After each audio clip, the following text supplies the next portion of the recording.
Katika siku za hivi karibuni, mitandao ya kijamii duniani imekuwa ikitikiswa na picha inayosambaa kwa kasi sana, inayodaiwa kumwonyesha Waziri Mkuu wa Israel Benjamin Netanyahu akiwa amefariki dunia baada ya kile kinachodaiwa kuwa shambulio lililotokea katikati ya mapigano yanayoendelea huko Mashariki ya Kati. Picha hiyo imezua taharuki kubwa sana katika majukwaa mbalimbali ya mitandao ya kijamii. Watu wengi wameanza kuisambaza huku wakidai kwamba inaonyesha mwisho wa kiongozi huyo wa Israel. Katika picha hiyo anaonekana mtu anayefanana sana na Benjamin Netanyahu akiwa amelala juu ya mabaki ya kuta zilizobomoka, macho yake yakiwa yamefumba, hali ambayo imeibua mijadala mikali sana duniani. Hata hivyo, jambo muhimu ambalo lazima lifahamike ni kwamba mpaka sasa hakuna uthibitisho rasmi kutoka serikali ya Israel wala kutoka vyombo vya habari vya kimataifa kwamba waziri mkuu huyo ameuawa. Wataalamu wa habari mbalimbali hasa za kimataifa wanasema kuwa katika nyakati za vita, propaganda na taarifa zisizo sahihi zinaweza kusambaa kwa kasi sana ili kuathiri kisaikolojia upande wa pili. Lakini wa Iran wao bado wanaendelea kusema na kudai kwamba maisha ya Benjamin Netanyahu yamefikia mwisho. Habari hizi zinakuja wakati ambapo mzozo mkubwa kati ya Marekani, Israel na Irani umeingia katika hatua mpya na hatari zaidi. Kwa sasa taarifa zinaonyesha kwamba ni siku ya 8 tangu kuanza kwa mashambulizi yaliyodaiwa kuanzishwa na Marekani na Israel dhidi ya Iran. Katika siku hizo chache tu, dunia imeanza kushuhudia hali ya taharuki kubwa sana katika eneo la Mashariki ya Kati. Mataifa mengi yanaanza kujiandaa kwa uwezekano wa kuenea kwa vita katika eneo lote. Kinachowashangaza wachambuzi wengi wa masuala mbalimbali, hasa masuala ya kijeshi, ni msimamo wa Iran katika mzozo huu.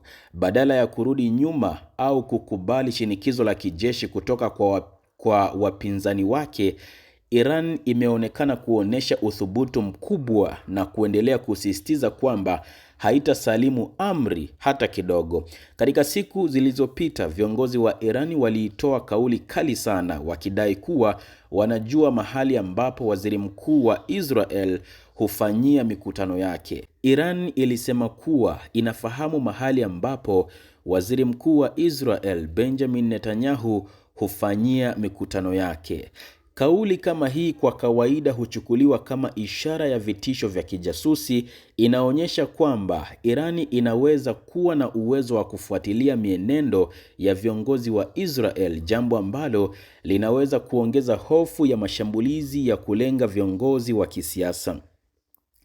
Katika muktadha huo huo, siku moja iliyopita kulikuwa na taarifa nyingine ya kushangaza iliyohusisha jaribio la njama dhidi ya rais wa Marekani Donald Trump. Kwa mujibu wa taarifa hizo, mtu aliyedaiwa kutumwa ili kumdhuru rais huyo aliuawa na vikosi vya kijasusi vya Marekani kabla hajatekeleza mpango wake. Tukio hilo linaonyesha wazi jinsi ambavyo mgogoro huu umefikia kiwango cha hatari sana, ambapo hata viongozi wakuu wa mataifa wanaweza kuwa malengo ya mashambulizi. Lakini wakati hali ya kijeshi ikiendelea kuwa ya wasiwasi, kuna pia maendeleo makubwa ya kisiasa na kiuchumi yanayoanza kujitokeza katika maeneo mengine ya dunia. Kwa mujibu wa ripoti iliyotolewa na gazeti la Financial Times, baadhi ya mataifa tajiri ya Ghuba yanaanza kufikiria upya mahusiano yao ya kiuchumi na Marekani. Mataifa hayo ni pamoja na Saudi Arabia, United Arab Emirates, Kuwait na Qatar.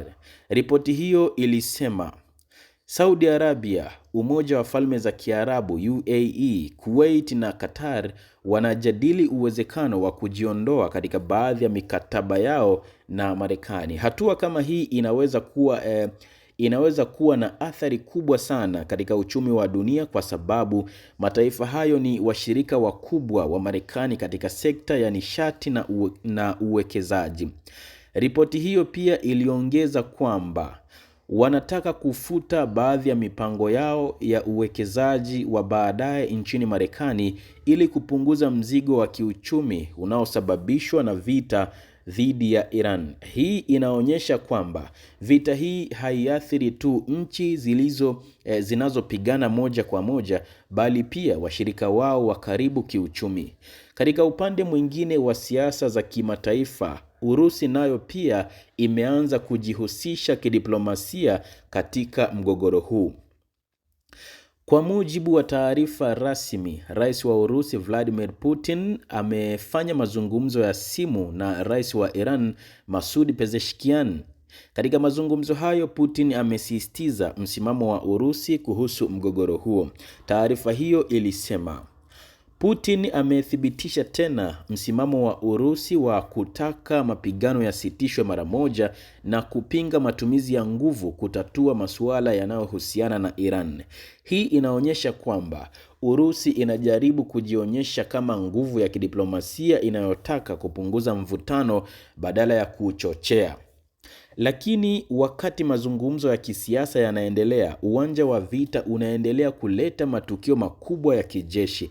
Kwa mujibu wa ripoti ya Bloomberg, Irani imefanikiwa kuharibu rada muhimu ya Marekani yenye thamani ya dola milioni 300 ambayo ilikuwa ikitumika kuongoza mifumo ya ulinzi dhidi ya makombora katika eneo la Ghuba.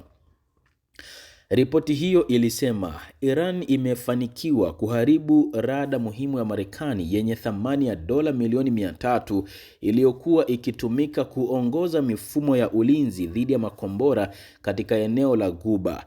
Ikiwa taarifa hii ni sahihi, basi inaweza kuwa pigo kubwa kwa uwezo wa Marekani wa kugundua na kuzuia mashambulizi ya makombora katika eneo hilo.